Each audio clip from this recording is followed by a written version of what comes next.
আসসালামু আলাইকুম রহমতুল্লাহ।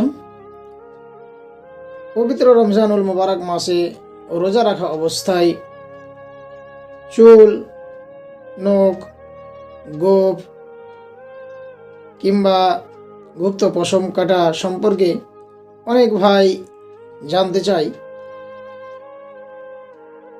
রোজা রাখা অবস্থায় চুল, নখ, গোঁফ কাটা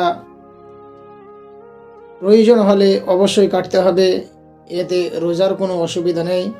কিন্তু গুপ্ত পশম সম্পর্কে রসুল পাক সাল্লাল্লাহু তাআলা আলাইহি সাল্লামের হাদিস দ্বারা প্রমাণিত যে সর্বোচ্চ 40 দিন অর্থাৎ 40 দিনের পূর্বেই গুপ্ত পশম কেটে ফেলা উচিত।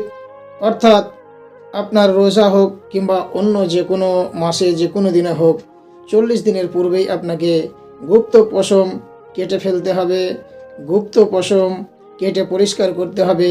এটাই হচ্ছে সুন্নতি পদ্ধতি। অতএব আপনার গুপ্ত পশম কাটলেও রোজার কোনো ক্ষতি হবে না, অবশ্যই রোজা হয়ে যাবে। আসসালামু আলাইকুম।